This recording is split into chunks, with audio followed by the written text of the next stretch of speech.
Welcome back to another conversation on health and wellness with Cayman Public Radio. This afternoon, we're discussing schizophrenia. But before we go into the depths of it, we're going to have prayer. Dr. McGill, would you pray for us, please? Let's pray. Father, we want to thank you for the privilege we have for life and life in countries with significant freedoms. And Lord, as we discuss this topic this afternoon, we just ask that you would guide our thoughts and guide our minds, and that those who end up hearing this discussion, that they would be changed and they would be motivated to seek not just help but education, and be willing to be of assistance to those who are in this sphere and would need help. We hope that there would be a drop in stigma, Lord, even though it tends to be pervasive, and that, Father, you would just have your way, because you have an expansive love for all creatures on earth. I thank you, Father. Amen. Amen. Amen. The story of living with schizophrenia and perspectives from a lived experience, two psychiatrists and a psychologist, voices of understanding, breaking the silence with insight, empathy, and expertise. A World Schizophrenia Day virtual event. Welcome back to Cayman Public Radio and our conversations on health and wellness. I am Ricardo Forbes, your host. This afternoon, our focus is on a mental disorder called schizophrenia. We're going to look at it with the help of three practicing experts from the Cayman Islands who will answer some key questions about schizophrenia. And we will speak with Mr. Sean C. Harrison, who has lived with this disorder most of his life. His story is a fascinating and interesting one, and our hope is that the information shared will be helpful to those watching and listening. We trust and hope that what will be communicated here will show that even though you may have this disorder, you can still live a productive and meaningful life. Our special guests joining us on our show this evening are Dr. Arline McGill.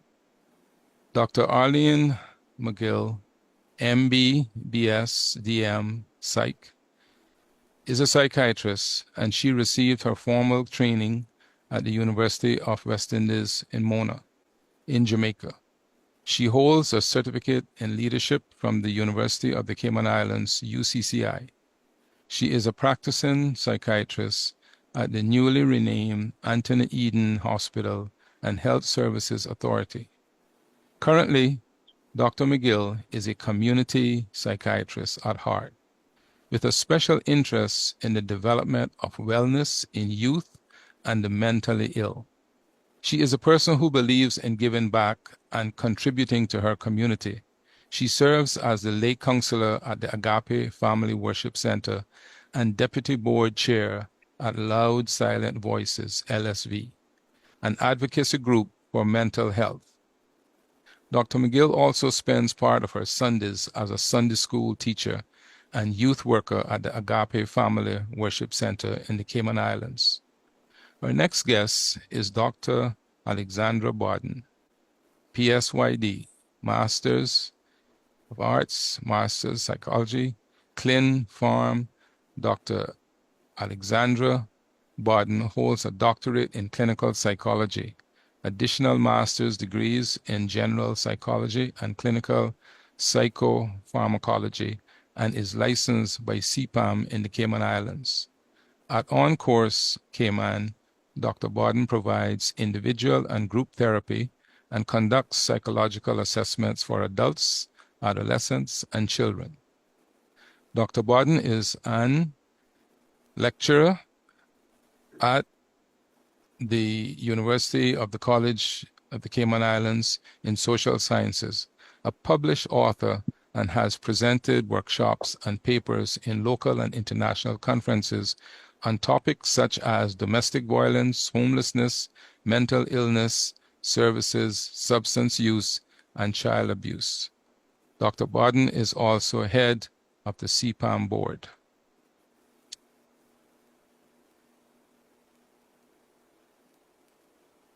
We have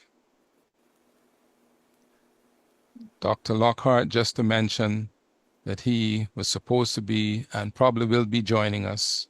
So we just have to, I'll share some information on his credentials. Dr. Lockhart is a doctor of medicine. His former training was UTSA Medical, Santo Domingo. His adult psychiatry residency at Wayne University, Detroit Medical Center in Detroit, Michigan. He provides the full spectrum of psychiatry services to children, adolescents, adults, and seniors.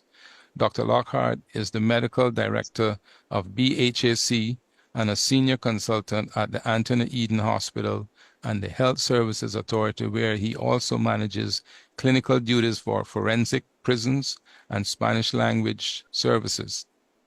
He also practiced at the Chrissy Tomlinson Memorial Hospital, now Doctors Hospital, and served twice as the Chief of Medical Staff at CTMH. Dr. Lockhart is a former chairman of the Mental Health Commission of the Cayman Islands. Throughout his career, he has advocated for those with severe mental illness, which has led to the completion of a long-term mental facility for the residents of the Cayman Islands. Areas of special interest and clinical focus include emergency psychiatry, psychopharmacology, and mood disorders. Dr. Lockhart received the honor of Emerging Pioneer in January 2015, which was presented to him for his significant contribution to the development of health care services in the Cayman Islands. He was selected as an honorary Rotarian in October 2024 and has a deep passion for his community. His ongoing initiatives include reducing stigma around mental illness and increasing access to resources for those in need. Our final guest, and whose story that we will find inspirational, fascinating, motivating, and showing resiliency, is Mr. Sean C. Harrison of St. Thomas, Jamaica, who were diagnosed with the disorder of schizophrenia from an early age until now. His bio is a very long, but one that I will take the time and we will share it because it needs to be said and heard. Improving for your knowledge of dealing with schizophrenia. As we look at this, we will see that what he has accomplished makes a whole lot of work and what he has put into it. Mr. Sean C. Harrison, born and raised in St. Thomas, Jamaica, is a Jamaican singer, songwriter, poet, and general writer. He was reared by his father, who immigrated when he was only 10 years old, and mother, a bus driver, carpenter, and homemaker, later trained teacher, respectively. His first artistic appearance was at the tender age of 3 years, when he got rave reviews at a local gospel concert. Since then, he made a name in his town as a boy wonder, mesmerizing audiences at various functions, which he continued to do in adulthood.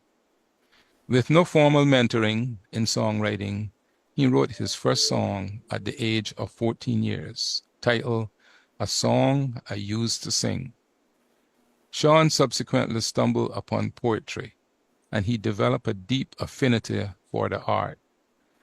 At around the age of 15 years old, when in fifth form at the Morant Bay High School, he and a friend, now popular artist Stevie Face, who collaborated since fourth form, auditioned for an Island Records talent search for a Jamaica Boys to Men.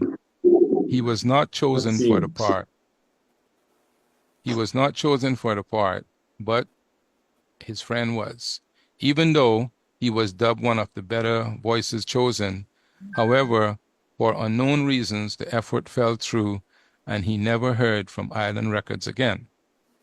Because things did not go as hoped and planned, he instead entered the world of work at 18 years old, holding down a job at the National Commercial Bank Jamaica Limited, NCB, as a clerk until he subsequently fell ill and had to move back home to St. Thomas to recuperate.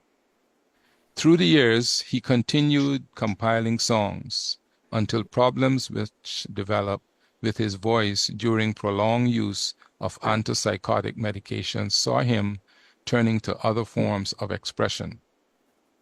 On his return to St. Thomas, after falling ill in college, he became involved in a children's ministry led by Miss Eva English for approximately 3.5 years in the depressed area of Church Corner, St. Thomas, from which his mother's line hailed.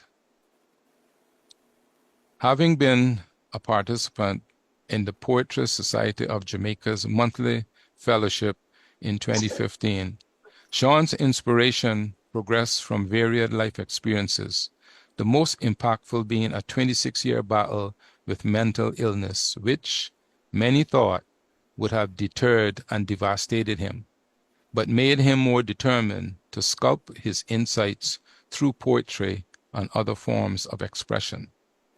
Through his many trials, he found solace in writing poems, songs, proverbs, quotes, short discourses, and statements of encouragement, which buffered his deep loneliness, which resulted in his early adulthood and stages of his illness, even though he made the personal choice to remain in Jamaica. The Gleaner published 11 of his poems, 9 published consecutively, 3 have been awarded Poem of the Week. He continues to write regularly, and as his expressions flow from his biblical foundation, wide interactions, and keen interpretive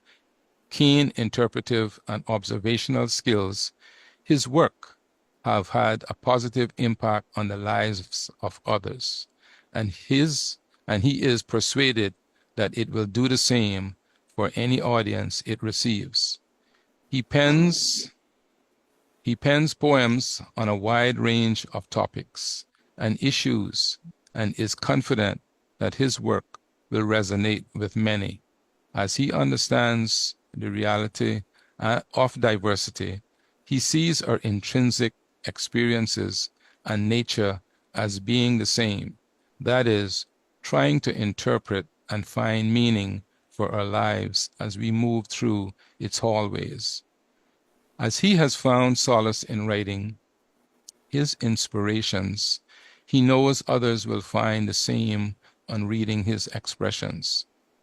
Though he now has made a shift from organized worship, he continues to produce work that is uplifting in nature and promises to have a positive impact on his world if given a chance. Again, welcome to Cayman Public Radio and our conversation on schizophrenia with our medical experts and Mr. Sean C. Harrison, who have lived with the disorder. Mr. Harrison, share with us your experience of living with schizophrenia and when you started noticing signs that something was not going right with your health and behavior. Thank you kindly. It is my pleasure to be here today. A sensitive child since infancy, my world seemed fraught with all kinds of anxiety-producing stimuli. I recall sights, sounds, smells, sensations, and tastes from an early age when I had no idea that my view of the world was going to be colored by something which was taking root that would translate into full-blown mental disorientation later on. To note to date, there would have been constant health issues amounting to having dealt with over 41 ailments, some major, some minor, which made my life experience even more adverse. But starting from family life, I would say I basically grew up in a family structure that seemed once stable and harmonious, but which through the years spiraled into dysfunction and with infidelity, marital strife, wayward children, and somewhat reversed parental roles. My mother became the dominant figure, and my father did not seem really equipped to handle all of the pressures and real responsibilities of parenthood and husbandhood, though he did the best he could have. It seemed I was provided for in a material sense, but my emotional and psychological welfare were not a stress factor in my family. My parents never made sure I was sufficiently affirmed through through them by sitting and talking with me, nor guiding me, nor by even showing an interest in my school life. And I witnessed my parents oftentimes literally fighting and bickering, which was very disconcerting for me to say the least at that age, having been the youngest family member. Trauma, which started occurring from constant ridicule and bitterly critical words in part from my three siblings, because I was a soft male child who did not fit the mold in several ways, was a constant in my childhood. My two brothers, older than I, were already set in their ways with marijuana and alcohol use, early sexual activity, and teenage rebellion, and would not have approved of my more artistic, sensitive demeanors. This would lead to literal physical assaults on my person, to toughen me up, as well as verbal disapproval in the form of deprecating, name-calling, and ridicule. Some of the names and labels I bore within the home were terms like scumbucket, scuzzball, Liza, fairy, moldy box, pansy, probate, things which did nothing positive for my self-esteem. My father would have left Jamaica when I was only 10 years old, and this void would have taken its toll, as my positive male influences were very few, if not non-existent. Growing up in the Seventh-day Adventist Church, which in large part was stimulating and held a number of positives, was not always the most mentally healthy experience. The emphasis placed on performance-oriented and rigid Christian living with harrowing perspectives of end-time prophecies and other cultic practices and beliefs led me to deepening fears and anxiety all around. Even though I gained acceptance within the circle of the church and was truly beloved by a number of members there, I had deep silent conflicts going into adulthood with church doctrines and dogma that plagued my mind for decades. The teachings of grace, mercy, and forgiveness and God's love being grossly underplayed led to a fear-based belief system which would only add to my mental pressures. The school community, as well as the wider society, made it no easier for me, where I was also constantly teased for looking, speaking, writing, and in their eyes, acting like a girl, even though I did have good friends who meant me well. In Jamaica, or in the Jamaican sphere, where gender roles were clearly and harshly defined, it was taboo to be different in this respect. All these would have led to a very high degree of self-consciousness, very low self-esteem, trouble gaining acceptance in some spheres, which led to my seeking friendships from older persons and persons of the opposite sex mostly, a high level of fearfulness and timidity in some respects further differentiated me from the crowd oftentimes. As I hit puberty and transitioned into adolescence, my fear and angst grew, and I found myself nursing and multiplying my insecurities. The facade I created at school was of one who was lively and rambunctious and seemed very confident, having a great talent to sing, which made me very popular there. But I was bouncing off the walls once I reached the 10th grade especially, which in and of itself might have been to the trained ear and eye evidence that something was amiss.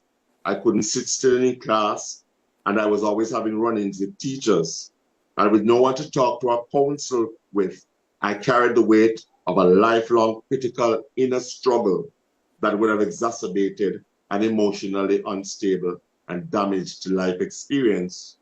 Interesting to note is that it was in my early adolescence, at 14 years old, that my best sibling, my second brother, Dexter, was murdered. And the grieving process for me went on for a protracted period without any interventions having been sought in my behalf, such as grief counseling. This would have contributed later, on to the breakdowns in my psychological responses, and his death would figure prominently in my psychotic episodes through the years, always coming, even when coming to the point of, all right, let me go again.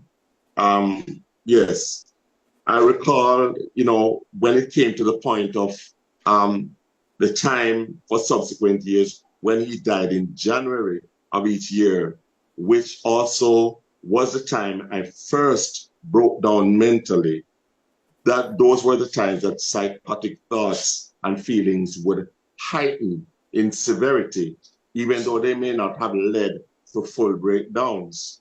But my schizophrenia triggers now were, of course, as I said before, a strong family history. Not as I said before, sorry, but first of all, a strong family history of mental illness on the paternal side, which was present, with even now a cousin, a first cousin, who is also mentally ill. Trauma came from the severe ridicule and death of my brother, as well as the verbal and physical abuse, the broken home, the marital strife, parental role reversal, unresolved life struggle, and stressors near to the time when I broke down, when I was working my first job at NCB, working arduous hours, which came to a head with my attendance to a charismatic Christian healing crusade, where I was keeping late hours, neglecting rest, skipping meals, and of course encountered the presence of the demonic, leading to a total disintegration of my mental health, where I ended up stripping naked and trashing my apartment and had to be bound and handcuffed hand and foot and rushed to the psychiatric ward of the University Hospital of the West Indies. That was when I first broke down completely, totally. I was even deemed as a trigger, I was even deemed undernourished on examination of my physiology by the staff at the Ward 21 wing of the hospital, the psychiatric wing of the hospital. And my sister would have stated also, whether it featured prominently or it does feature prominently in any case of schizophrenia or mental illness. My sister would have stated that very frequently, as a baby, I would fall from their arms to experience trauma to my head.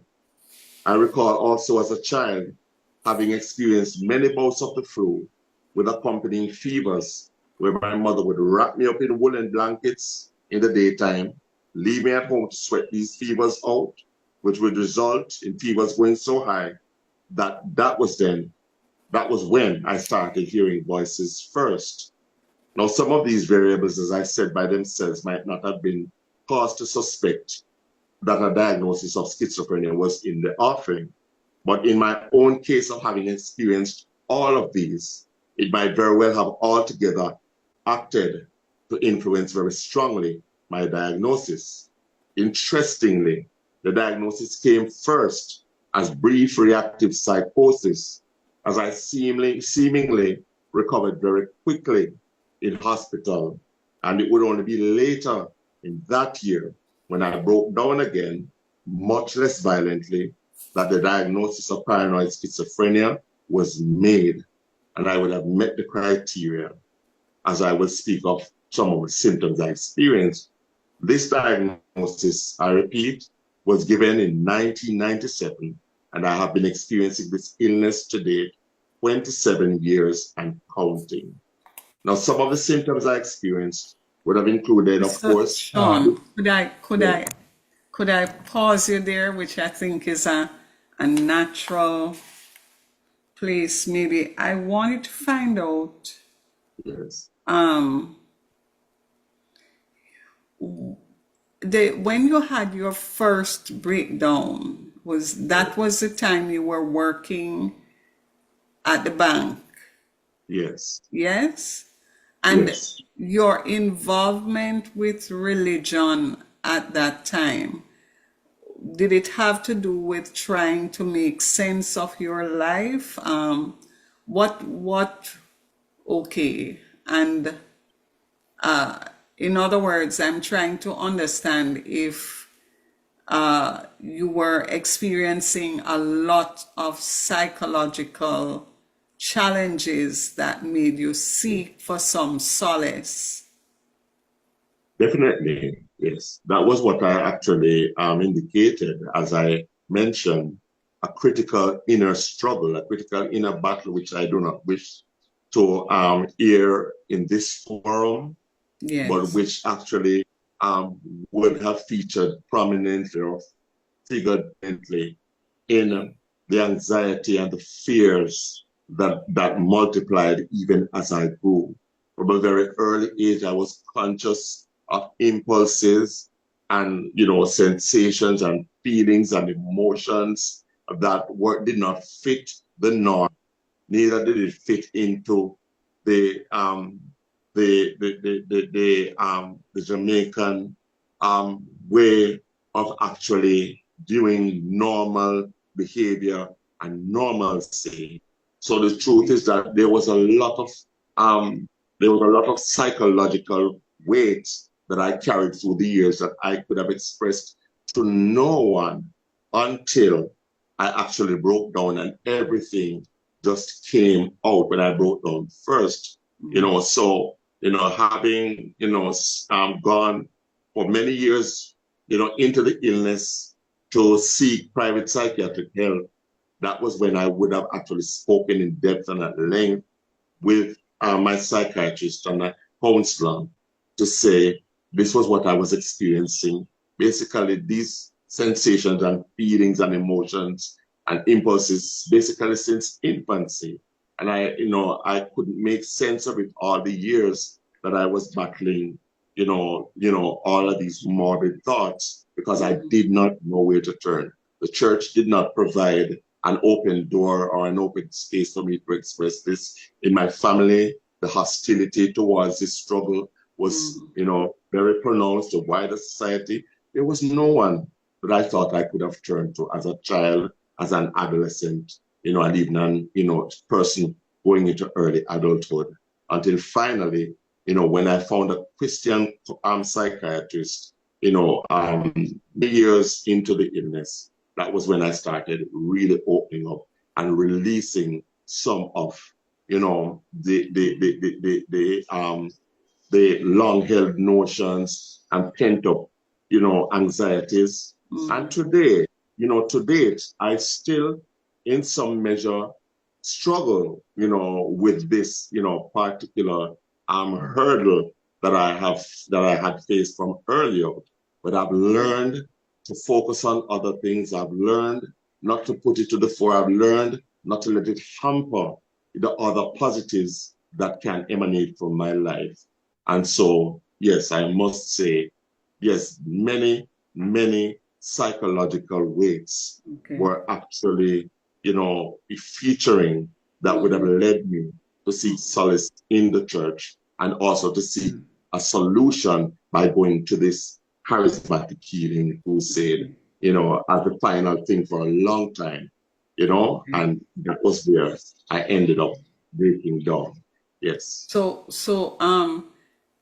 what I'm hearing is that you felt safe talking with you were able to establish a relationship with your psychiatrist where you felt safe talking about these issues, deep-seated issues that would have been considered taboo in your society and probably would not be looked at from a clinical perspective. Yes? Yes. Okay. I must also say that there were a number of persons, even from the Christian community and otherwise, whom I would have been compelled to also confide in, who actually, provided solace and, gave support for me, great support to me, but nothing, would have seemed to have, assuaged, the struggle, until somewhat until I actually sat down with someone who understood the ins and outs of these things, even as, the psychiatric community would have an understanding of these things, as you say, a clinical understanding. Okay. Yes. Yes. May I continue? At this time, Yes. May I continue? At this time, we'll just take a short break.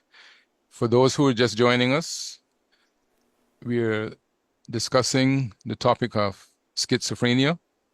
We have experts with us, Dr. Arline McGill. She's a psychiatrist, practicing psychiatrist with the newly named Anthony Eden Hospital and the Health Services Authority, and Dr. Alexandra Bodden from On Course, psychologist with us, and we also have Mr. Sean C. Harrison.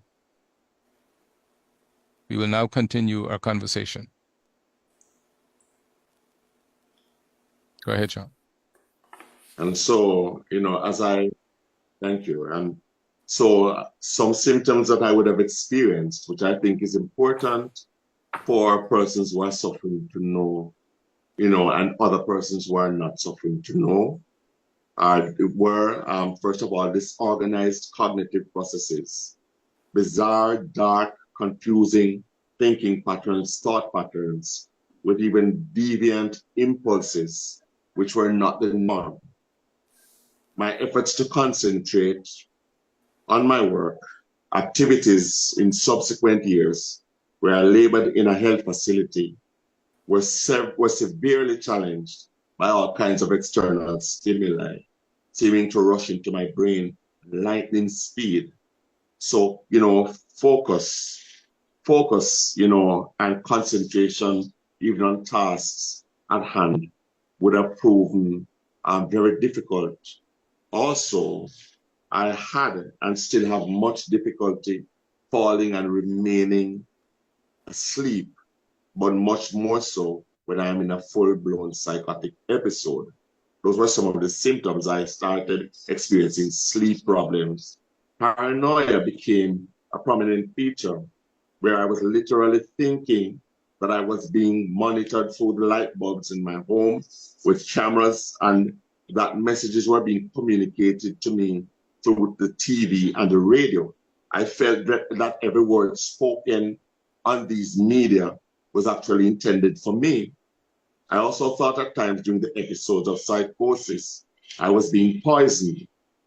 During some psychotic breaks, I feared going out of my home, as I thought a human gauntlet was awaiting me, just like Jesus Christ of the Bible, who experienced that scenario, being pummeled, spat upon, mocked, and scourged as he went to Calvary.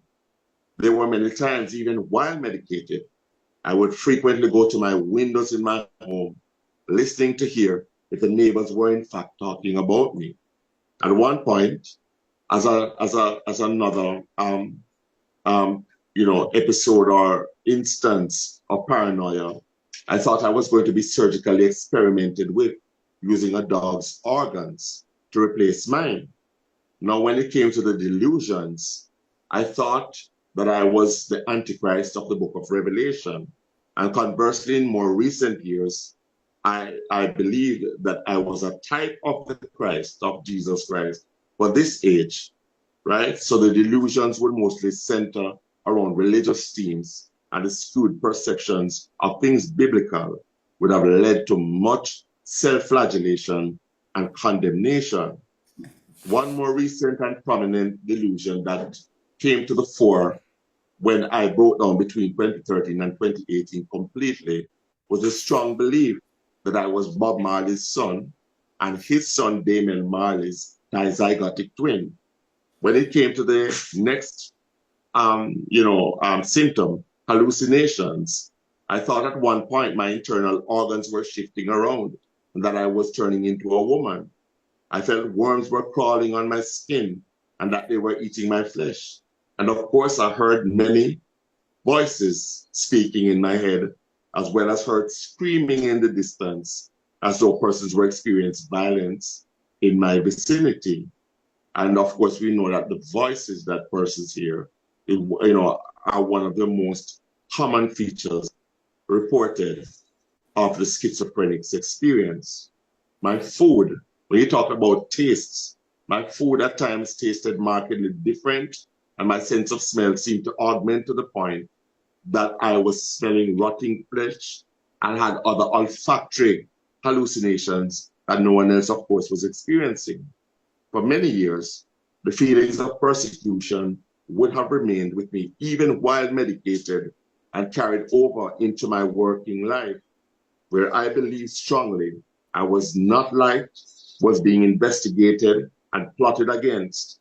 Interesting to note, though, is that some of these perceptions were not completely unfounded because differences in demeanors and behaviors of the mentally ill would be likely sometimes to spark responses along the lines of persons like us being sidelined, not being easily understood, being sidelined and avoided mostly.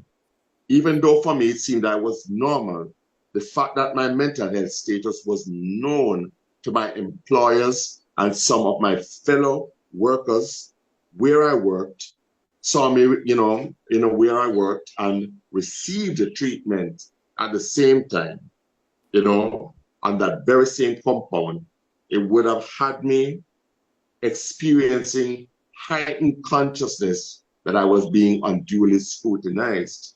It did turn out that I was indeed poorly treated, and that, speaks to even stigma and discrimination.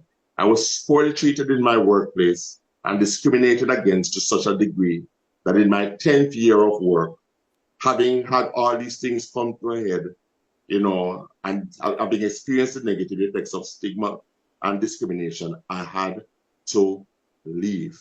And this is actually the experience of many persons who suffer with mental illness, as I believe the doctors who are with us will highlight. In my home, in addition, through the years, raising a child also with behavioral problems, conduct disorder to be specific, would have seen aggression playing out, as well as heightened frustration and confusion as it related to trying to cope with that and the many other stressors I experienced with the absences of immediate relatives who had emigrated in my early adulthood, which would have otherwise helped, to buffer any adverse situations, even though the church and wider community played a pivotal role in my survival. I must state that I chose to remain in Jamaica while my relatives were willing to make arrangements for me to be with them. But this would have produced a lot of, as I said, anxiety again, because I didn't have in my immediate home circle any kind of support except as were employed domestic hands who did the best they could have to make a situation that was rather adverse a little better. Now, often for the schizophrenic, the lack of emotional, financial support and otherwise usually plays a large part in poor outcomes.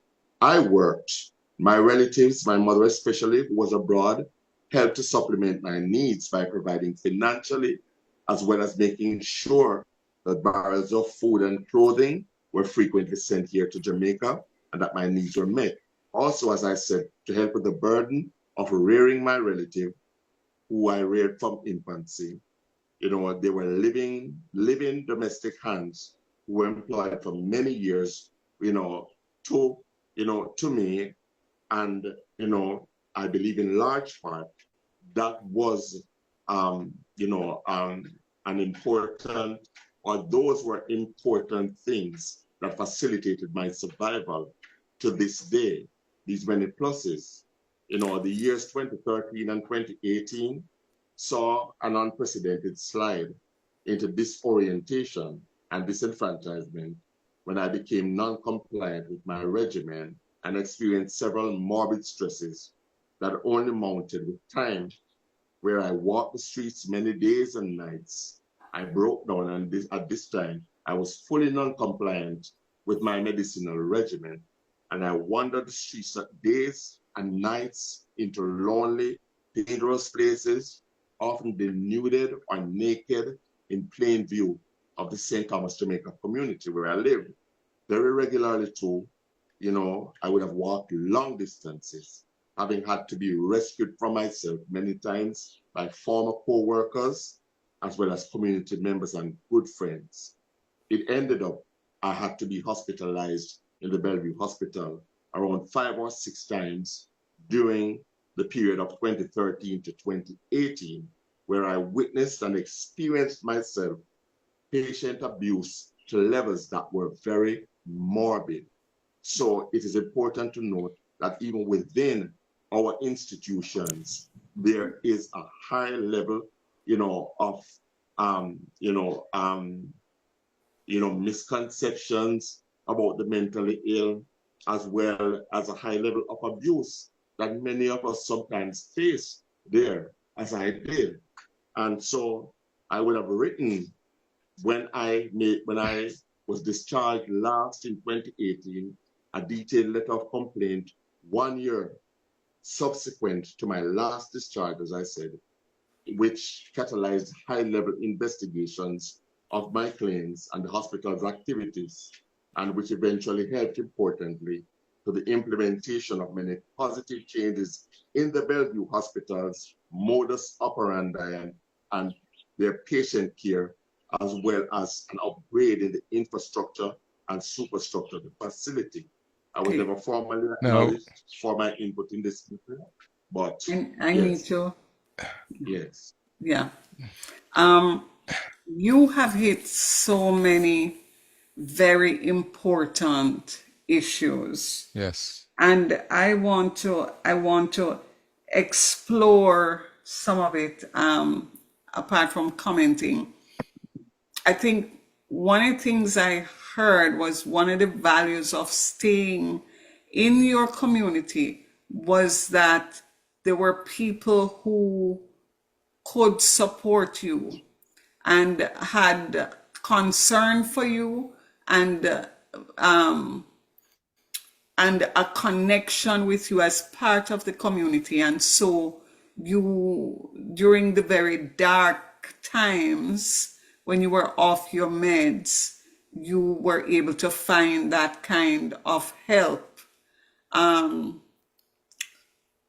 I wanted to also at this point find out from you what the reason was that you came off your medications so often. You say you were admitted 5 times. Yes. Well, as I said, the period 2013 to 2018 marked many significant changes in my life, as well as my financial, social, spiritual statuses and experiences. So what would have happened was that when I experienced, the very last of the discrimination and the sabotage and, the mistreatment at work, I would have made a decision to leave my job after 10 years of service, unbroken service to the government of Jamaica.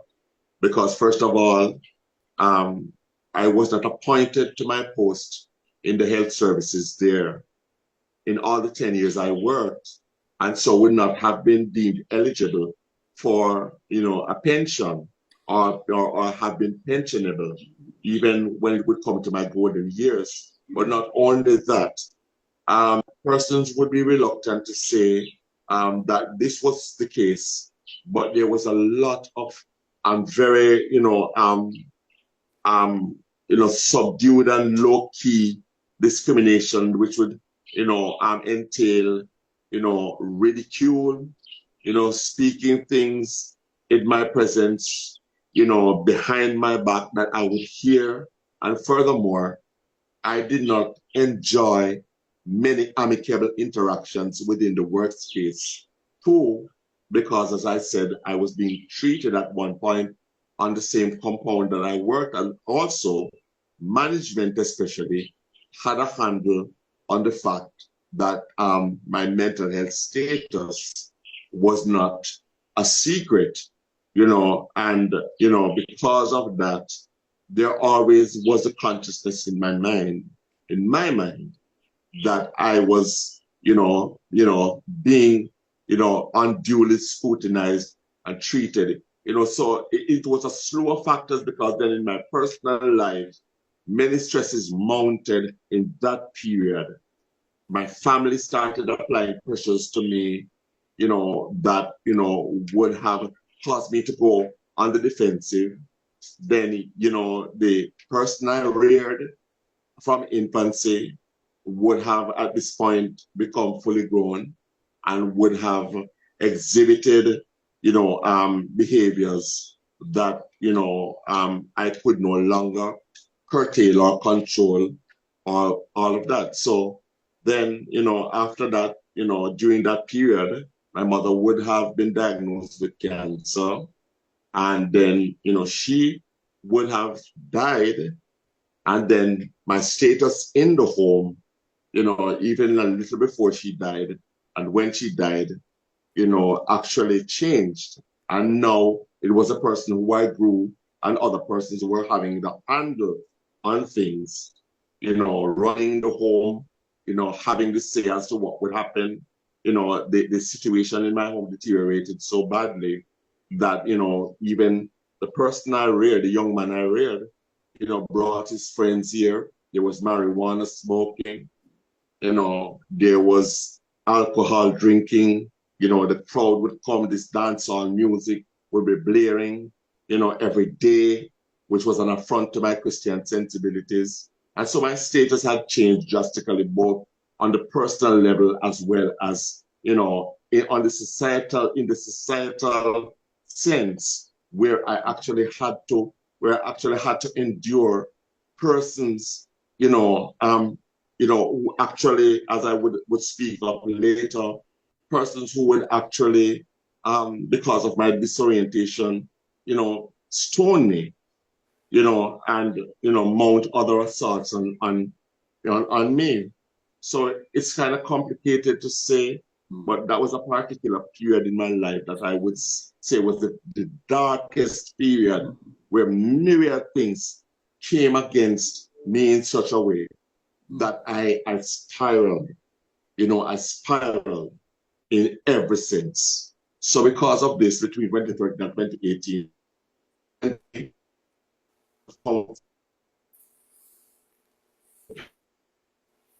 would administer the injection, or they would take me to Bellevue, or, do something or the other. Persons would try to do something or the other to see if they could put, a top or a lid on what was happening to me. But in my mind, I couldn't go on anymore. I couldn't endure anymore. And so I just dropped everything. And, that was what, occurred. Many hospitalizations, much abuse, and all of that, Thank you for that. That brings to the fore the just how stressful life can be. Really. Yeah. Yes. And that was part of the other question that I had here for Sean. He answered a lot of that, and how people reacted to him after his first episode of the illness, and then the stigma that he experienced after being diagnosed with schizophrenia in Jamaica, because we know that cultures have a lot to play with how one reacts to somebody. But seeing that the financial was broken, the social was gone, the spiritual was upside down, the family pressures, and then on top of it, with your mom passing away, it's no wonder that you were back and forth under the Yeah. trauma and stresses that have taken place. Yes. The other thing is, how did the illness change your attitude to life? Right. Well, I must say, 27 to 28 years is a very long time to suffer with mental illness or to suffer with any illness for that matter. And so when I recall the initial episode leading into the diagnosis, I must say that my family in the outset, my relatives who were in Jamaica at the time, my mother, my brother, my sister, um, were very supportive at first. When I came out of the hospital, I left the job. I went home to recuperate. And so anything that would have happened, concerning symptoms of the illness or manifestations of the illness would have occurred mostly within the home circle where that was the place that my mental health status was mostly known, because my family kept close tabs on me. I was not I was not spiraled or forced into the streets, as some mentally ill persons are for others to see in the initial stages. But of course, perceptions would have changed very drastically, as I said, when my mental health status became known. And even though I had support and I had friends, there was a demographic who, because they, did not necessarily see me in a fully vulnerable state, would have, you know, um, curtailed their disapproval, curtailed, their what should I say? Well, Interactions. as I said, their disapproval and their responses. But of course, especially in the work setting at the St. Thomas Health Department, I mean, I was mostly alone. Nobody, after a long while of working there and for a long time, nobody really engaged me much. I didn't talk much. I was like from work to home, from home to work, and only very few would be privy to some of even the stresses I was experiencing while working there for 10 years, and some of these persons were very supportive, but they were always in the minority at my workplace. But I must say, in answering the second part of your question as it concerns, my own attitude to life, the truth is that many morbid thought patterns manifested.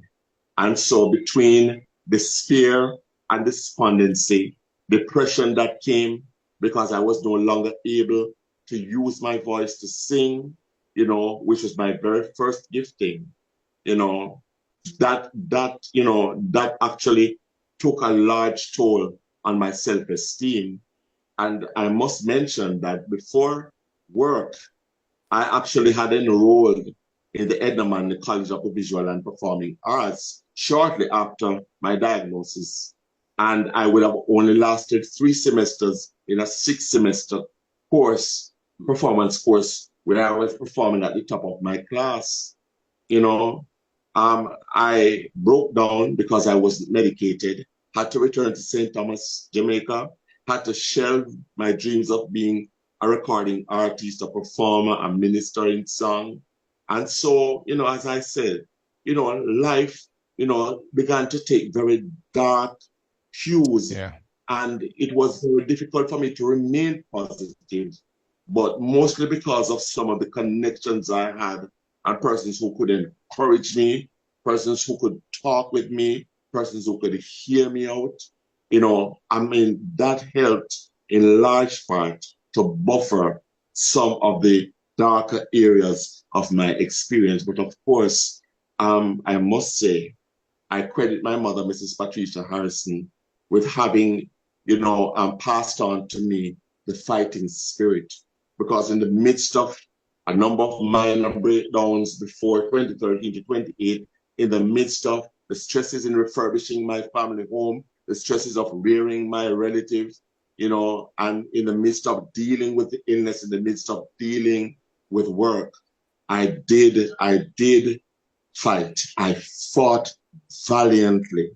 And many persons would not have even seen the depth of the effort that I made, because many persons did not know the depths that mental illness could actually go to, until finally they saw me totally broken down, walking naked, disoriented, aggressive, showing aggression, and all of that. And I could have, in truth, developed a more morbid, outlook on life because of my experiences.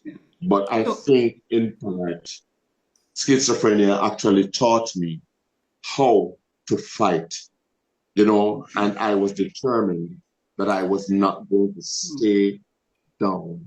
And so while I experienced the realities that come with mental illness, I think my general attitude to life was mostly positive, and that with fear of God and trust in God and belief in God and things good, that would have helped to have had me continue my race to this point where I must say, even though I'm being treated, I am much, much better in my outlook and in my social, spiritual experience and otherwise. Yes. Okay. That's good. Dr. McGill? I'm sorry. No, I Dr. just McGill, have you go ahead. one question for you going through it. Yes, ma'am. Was there ever a time you thought about suicide? Well, it's interesting that you said that, because Dr. McGill, that suicidal ideation is a very prominent feature of the schizophrenic experience. Yes. And so I must say, from the get-go, when these morbid foreign thoughts, started impacting my mind, from the get-go, when I was diagnosed with brief reactive psychosis, until the diagnosis, into the years subsequent, I would contemplate suicide constantly, but I never did make the attempt until within that period of 2013 to 2018, when all doors closed on me.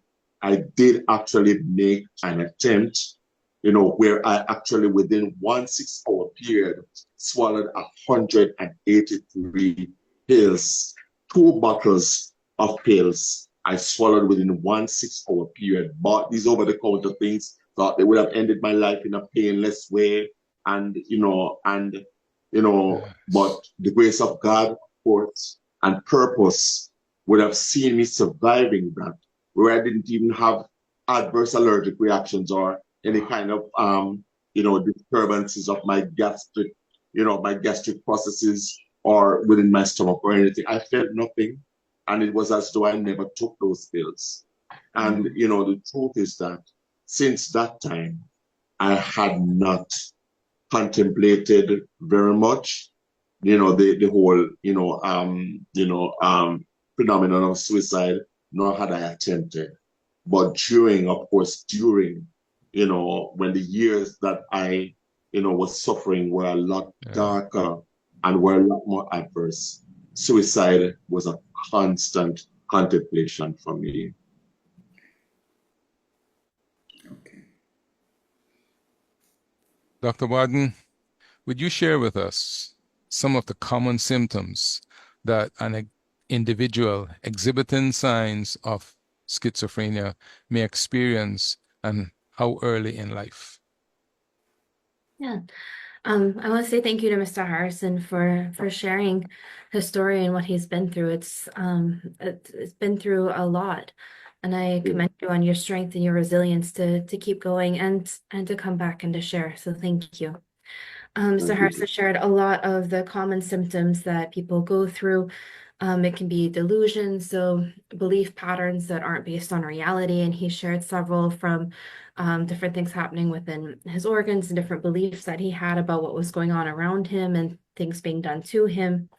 It can be hallucinations where you experience things that are not there. So he talked about the common auditory hallucinations, which is one of the most frequently reported symptoms, where you hear voices and you hear things happening that aren't there. I think he referred to screaming and that kind of thing that he was hearing.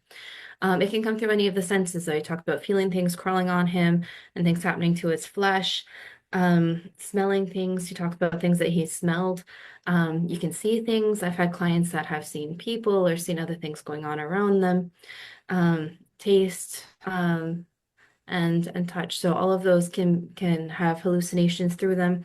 Disorganized thought or speech. So it is classified as a cognitive disorder because of the changes that can happen in your thinking and your ability to talk, from having as well as disorganized movements or behaviors. So some people speak less, some people speak in a confused manner, some will repeat sounds that they hear, some will make up words as they go.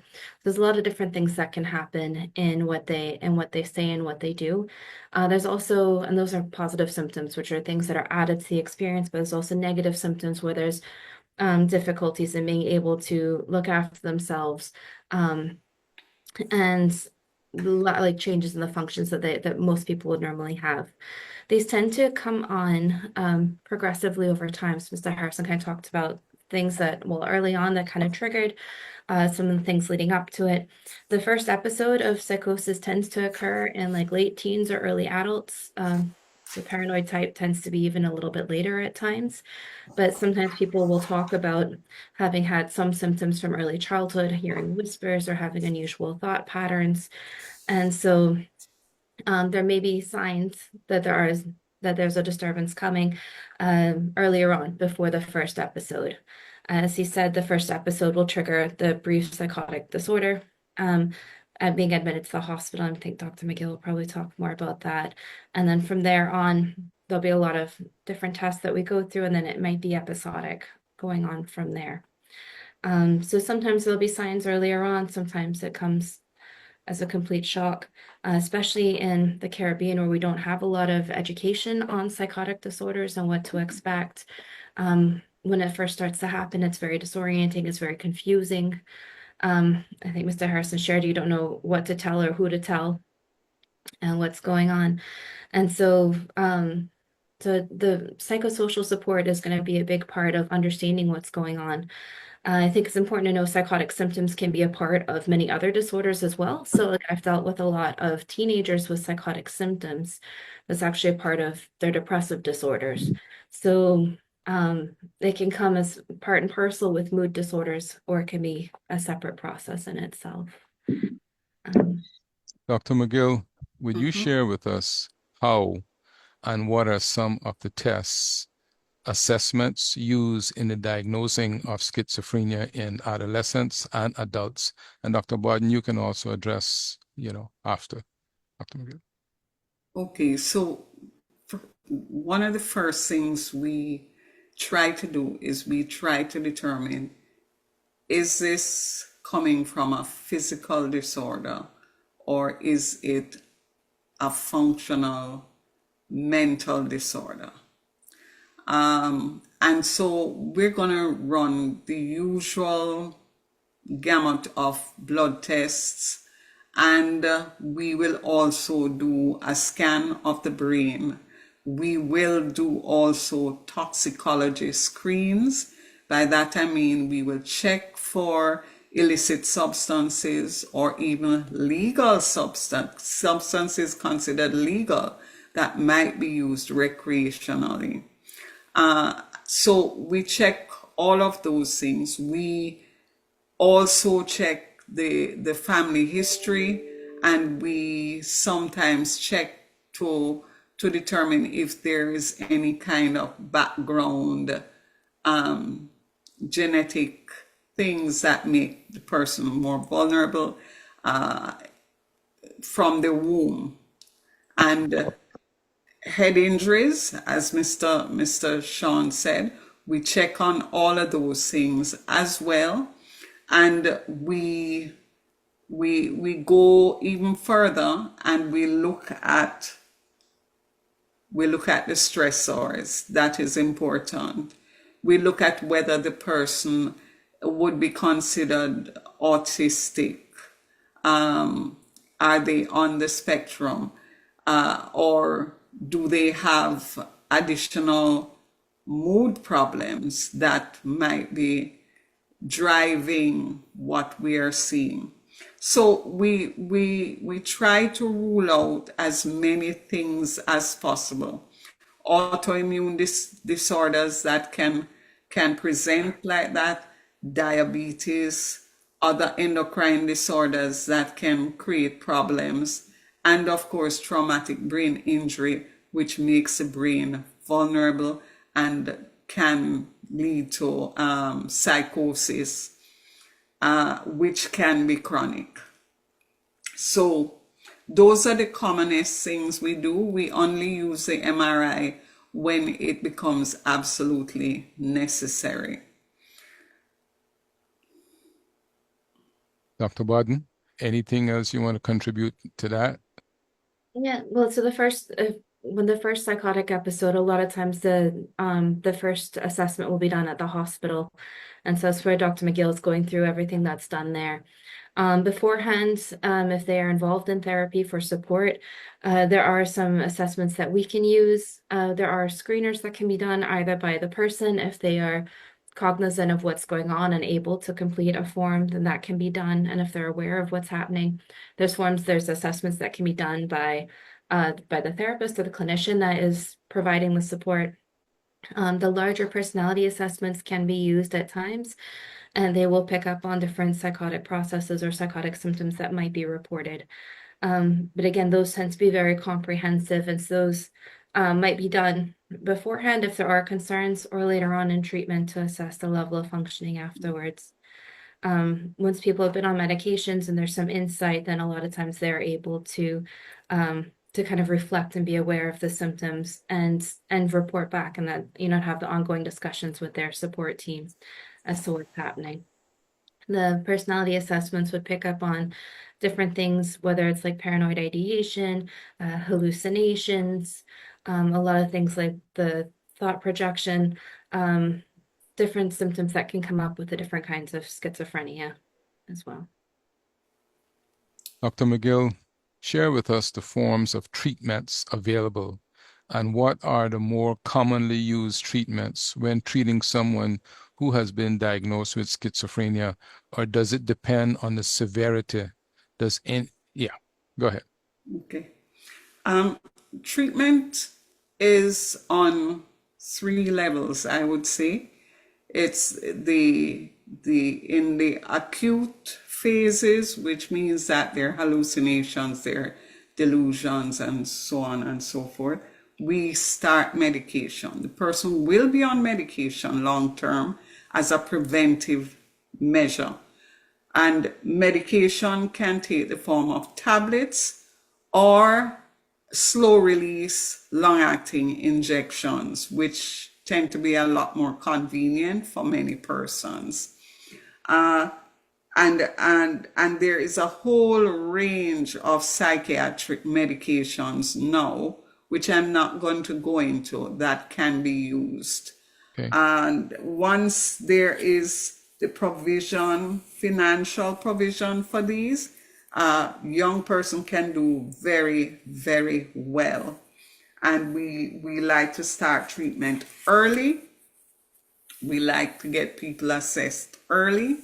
And as Dr. Bodden said, having that psychological evaluation can really be a help with starting treatment early. So the second tier, now, quite apart from assessment by a psychologist, is support, that psychological support, which is going to help with dealing with stressors. It's going to help with the way the person is thinking about life. It is support as well in terms of just difficult circumstances that they have to just live with for the rest of their their lives. And the third tier, which is really the biggest tier once the person has been in treatment and has been stabilized, is that community section. Community psychiatric nurses become the mainstay of that. In the Jamaican context, they would be called mental health officers. They're the supports, they pick up on things and make recommendations to the psychiatrist about changes, and also they visit the person often so they understand a lot more of the stressors. The social worker becomes the person's advocate in terms of their quality of life. And that is extremely important, because if a person does not have good quality of life, then it means they're already vulnerable in terms of the way they're going to react to stress. And then when the stressors come from poor living, and as I talk about this, not having electricity, not having water, not living in somewhere that is secure, not having safety, that is also important. To not have the benefit of work and financial support. Those things are critical to the well-being and the development of the person who has schizophrenia. The other part of that too is the day center, drop-in centers, where the person can find some amount of help, activity, and even when it is necessary, food, clothing, that kind of thing. The crisis services are an important part.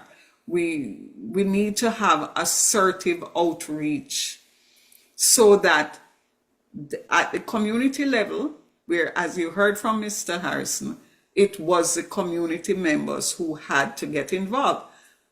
Reality is they didn't realize that he was deteriorating, or they didn't pick up on it quickly, but that is important. Then there's a preventive aspect of it, and Mr. Harrison made this very clear. The smoking of ganja or using of drugs, loud music, things in the atmosphere that really can be disturbing and distressing, adding to the stress, and therefore causing the person to have to be on more medication than they would ordinarily need. So we have to advocate for a more sensitive, a more loving society. So even advocacy is a kind of preventive measure. So that's treatment. Treatment is a whole community life issue, and it speaks to the maturity of our society. And If go I ahead, Dr. Bodden. add, Mr. Ricardo, if I could Yes. put an asterisk for the therapist, Yes. in that anyone who's dealing with a more major mental illness, it's important to find a therapist that understands major mental illness. Mr. Harrison spoke about how it was so helpful to finally have someone he could speak openly with, who understood, Yes. I think, not only the cultural side, but the clinical side, as well as Dr. McGill had brought out. And I think that that's a really important part. As a therapist or a psychologist and working with someone dealing with schizophrenia, there's like, Dr. McGill very well highlighted the importance of a multidisciplinary treatment team. You hear the social worker, the community psychiatric nurse, the psychiatrist, the psychologist, or therapist. But it's important for us and our support of the person and of the treatment that we understand the illness, right? Being able to explain, especially in Cayman, I think Jamaica is similar, places where we don't talk a lot about schizophrenia, what it is, the different, because some people will only have very different symptoms from Mr. Harrison. Some may have more prominent delusions or even more of just the negative symptoms than disorganization or even the movement disorders. So it can be very different, but understanding the illness, what to expect, the medications, the side effects of it, the importance of, walking through them, the side effects of it. I've worked with a lot of clients who didn't know that the dry mouth or changes in weight can come from the medications, or just understanding the importance of the medication and that the more we come off and then have to get back on, the difficulties that causes with the disruptions in the treatment. So helping them understand the illness, helping them identify the triggers that they may be going through, building healthy coping skills for managing relationships, for managing stress, but also for the family. It's very confusing and disorienting for the family, to have to understand this and to see this and to not know how to support the person and not know what to expect. I know when I've worked, I've done a couple internships at HSA myself, and I know that was a big part, was that the families, especially in Cayman, were afraid of medications. We don't like medications. And so, the families being, oh, you don't need the meds, you're better now. And so helping the family to understand the illness and what's going on, the importance of treatment and how they can manage things. A big trigger for relapse actually is family stress, just as Mr. Harrison had shared as well. And conflicts and tensions. The psychosocial support and the therapist can actually be really helpful in there with supporting the whole process and helping everyone to understand what's going on. So Listening to Mr. Harrison, listening to Dr. McGill, and listening to yourself, Dr. Alexandra, speaking about the support. It is fine to understand the symptoms. It is good to do the diagnosis. But it seems that the key ingredient here for a person surviving, living a decent lifestyle comes back to the support group that is around them. And that is where, before we started, that Dr. McGill was mentioning about having the support person here in Cayman that does that on board. But, given that as it may, when you look at the support and all of the things that both of you as experts have listed that needs to be attended to, and the things that Mr. Harrison spoke about that he experienced, it just tells us that when the older people said it takes a village to raise a child, it takes a community that are willing to pay attention to when somebody is diagnosed, and then going back to where you spoke about the family. The family is the one that, if they're not careful, they can cause the person to relapse because of what is happening and not being understanding about the severity of what is, which leads me into my other question with regards to treatments. How does one balance medication and types of therapy when treating someone with schizophrenia? Dr. Bodden, Dr. McGill, and then I don't know if it's a balance per se. The fact is that for treatment to be extremely effective, it takes that wraparound. That wraparound is very important. Every component is important. And I keep saying that this disorder is like this. If you take an elastic band and you stretch it yes, for long enough, it will not go back to its original length. And so, therefore, this is going to be somebody who is more sensitive and more vulnerable. And that person is going to need the support, confidential, safe support, going to need good medications. And I like long-acting injections because they're not like the old injections as many people think. These are injections that when people take them, it's like night and day, and they are able to continue work.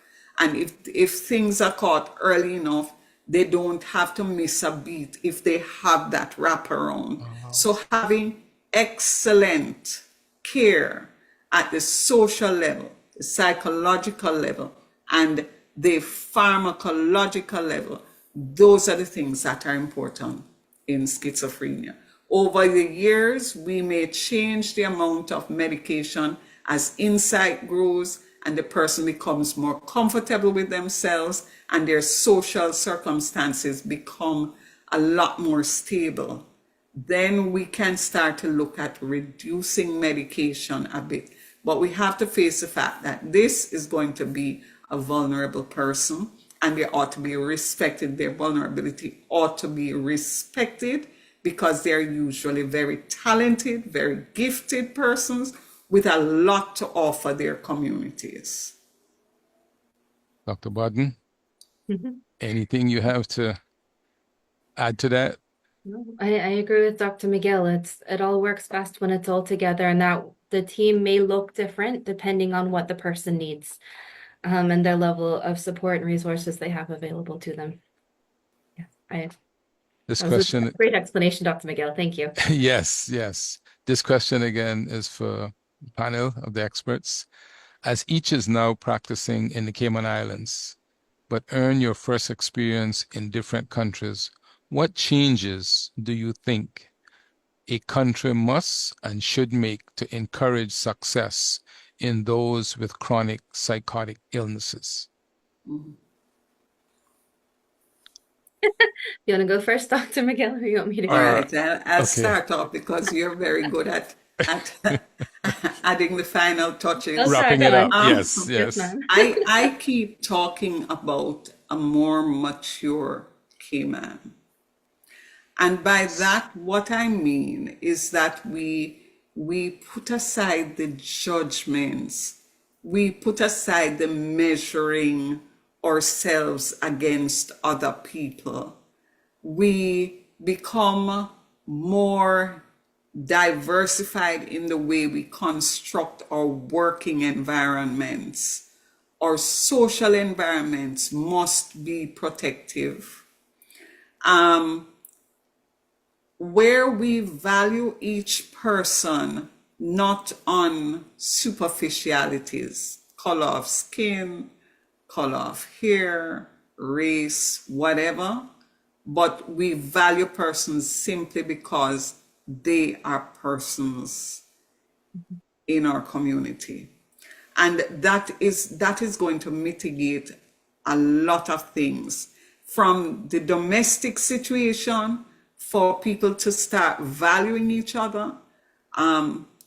These are things that are going to be extremely important. Government's responsibility is to put in place policies and laws that will protect. But that is what government can do.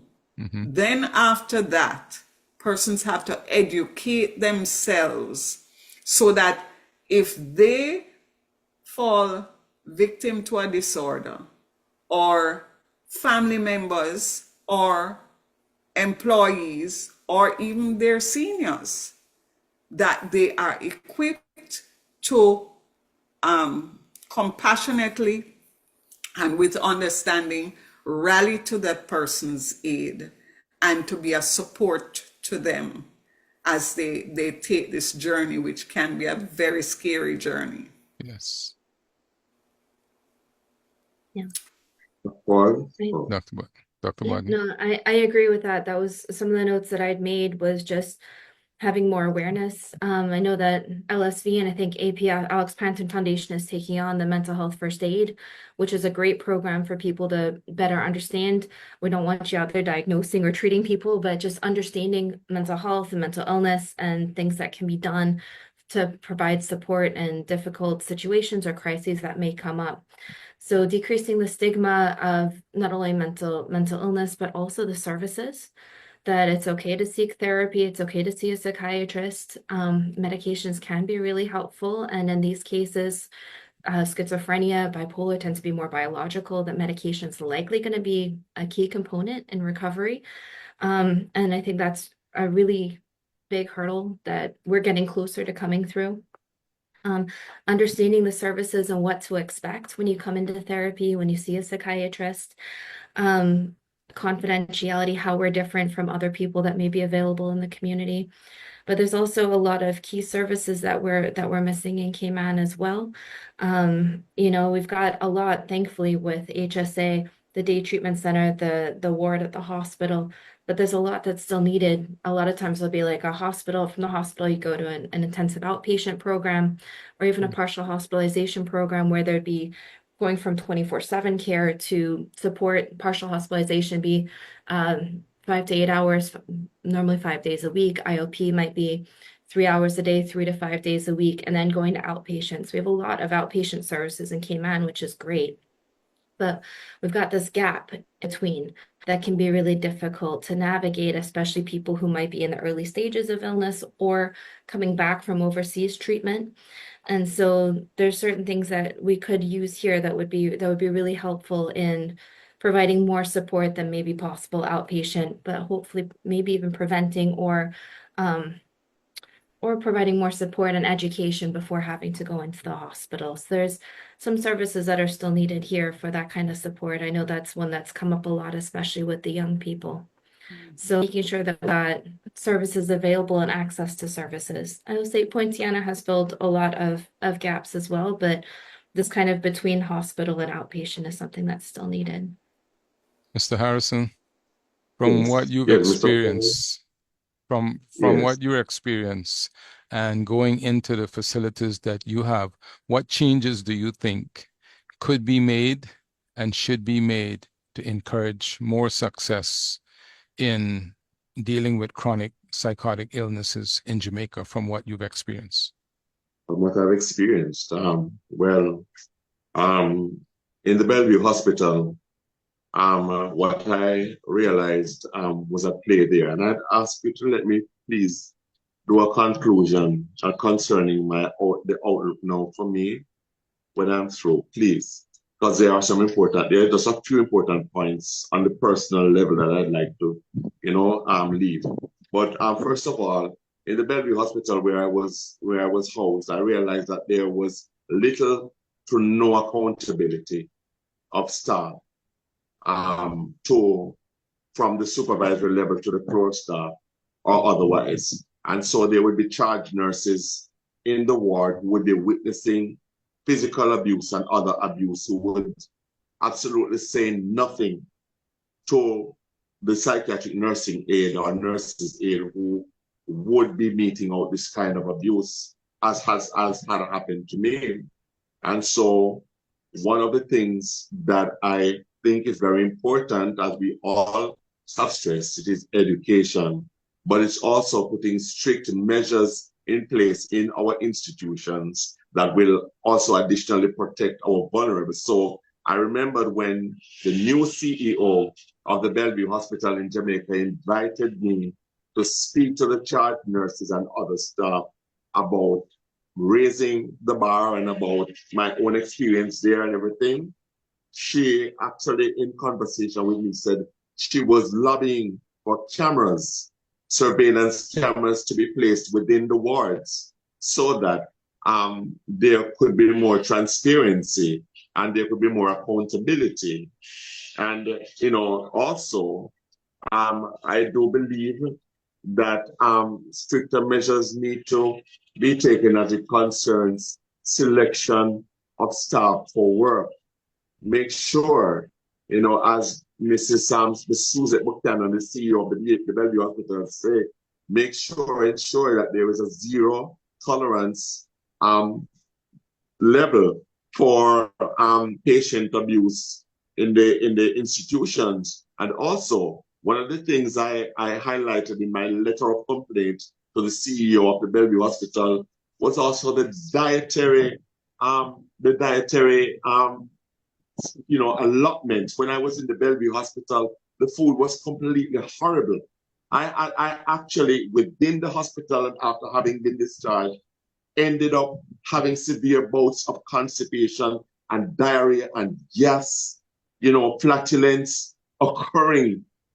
And, this also figures prominently as it concerns medication use, as some of the medications can also, precipitate and exacerbate these factors. When it comes down to the diet, that is very important, and when it comes to actually the facilities in the Bellevue Hospital were woefully substandard. Thankfully, with my letter of complaint, highlighting all of these things, they said many sweeping changes were made. Also, institutions must implement things and activities that will engage the mentally ill. As Dr. McGill said, and as it was and is in my case, often the mentally ill are gifted, talented, bright, skilled people whose skills are utilized, whose skills are underplayed. And, at the end of the day, you find that we do not get enough stimulation, within the institutions. Thankfully, when I went to the Bellevue Hospital in recent times last year, I was taken to the occupational therapy department. I was taken to the little farm where they were farming sweet potatoes, as well as doing potted plants, as well as crafts, as well as being engaged to actually make foods, bake Easter buns and stuff like that. Things like that stimulate us. Things like that actually speak to the dignity of the human, condition, making, changes that would help us in the way we actually esteem ourselves. All of it is intrinsic, is intrinsic and qualitative. I'm not necessarily talking just about, governmental interventions. Now, you asked me about institutions. There was so much that can be done. And there was so much that I experienced there that needed to have been done. As I highlighted all of these things, yes, I believe there is even more that I cannot even say now, but other persons who are innovative and who are forward-looking, I believe if people really want to, we can, facilitate the mentally ill even more in our institutions and otherwise. Places of work, implement more strict measures for curtailing discrimination and stigma. I had nobody I could turn to when I was working at the health department to assuage any of these things. I complained about other workers, laxities and all of those things, which was totally ignored until I had to leave. So it's all of that and more. Thank you. Dr. McGill, I will start with you from our panel of medical experts. What advice would you give young people suffering from schizophrenia and dealing with the stigma attached? I think it's very difficult for young people because they're in this developmental sort of journey which comes with its own thoughts and impressions that are peculiar to the development.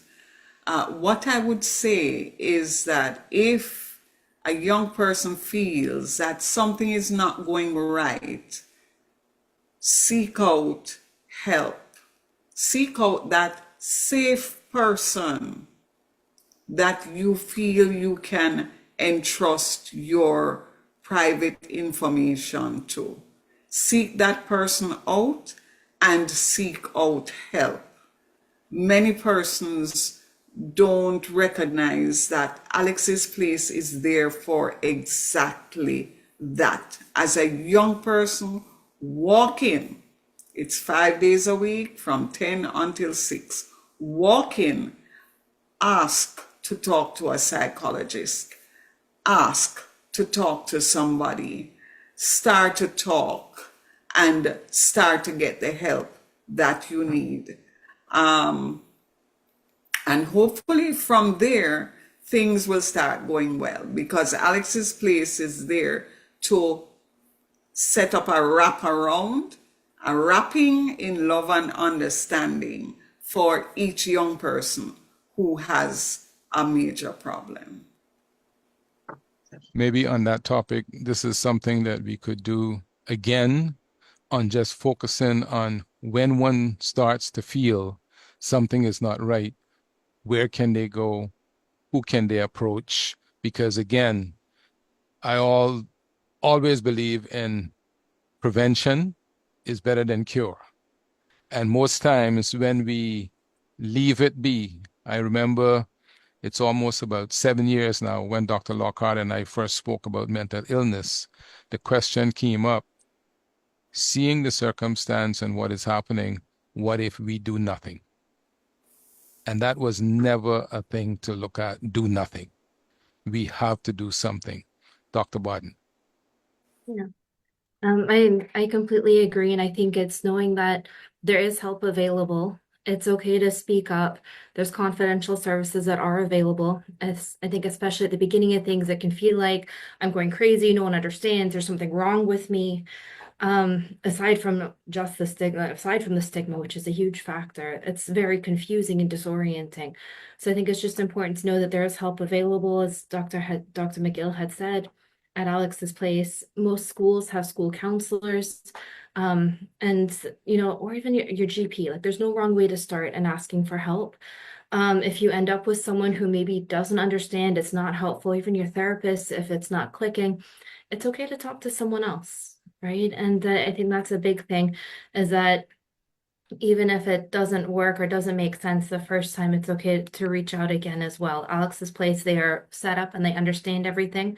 Some people in the community may have different reactions to what's going on, but I think knowing that there is help available, there is hope, and it's important to find someone that can help you tease apart what's going on, figure out what's going to be most helpful to you, and knowing that whether it's just something medical that needs to be treated, or if you are looking at more of a long-term mental illness, that there is help available, and that you can still have a rewarding and fulfilling life. Once you have the support there to be able to work through the challenges that come. Sean, you said Yes, that. sir. Oh, Before go ahead, Dr. Mr. McGill. Sean, and for persons to recognize that there are helplines. There's a kids helpline, which is 649-5437, 649-5437. And then there's Cayman, which is another mental health helpline, which is 1-800-534-6463. 1-800-534-6463. And in an emergency, of course, 911. And we could mention LSV as well for support. If you have a family member that is going through this, Loud Silent Voices has a support group for family members and loved ones to come and get some support and have some shared understanding of what you're going through, which is available through HSA as well, or at HSA. Sean, you said you wanted to have something before we close, because we're about there now. Very briefly, please allow me to. I thank you for allowing me.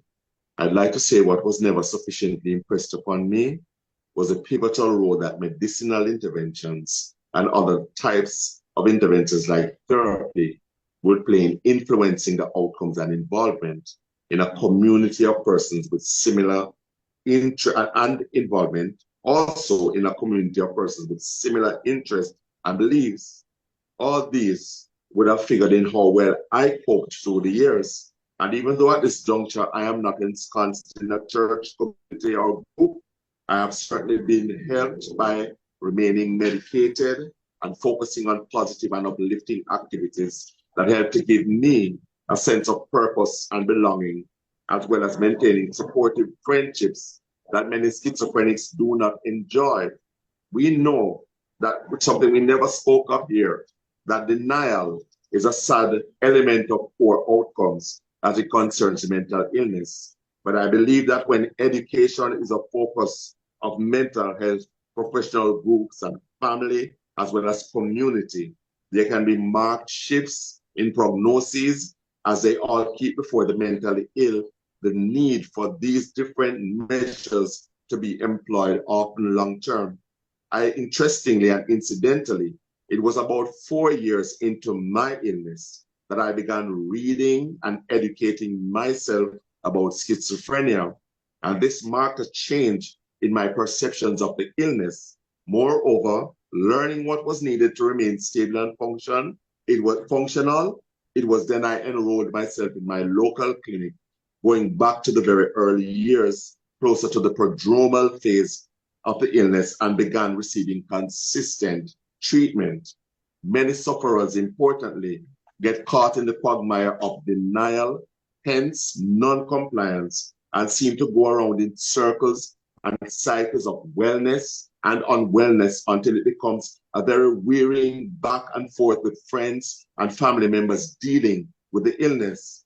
This puts a strain, of course, on support systems that persons may have enjoyed in the outset, to the point where persons who suffer from the illness are eventually left to their own devices, and the prospect of rehabilitation becomes more and more far removed ideal as the illness inevitably exacerbates. The person affected by the illness is most often unknowingly, to us, the biggest player in the arena.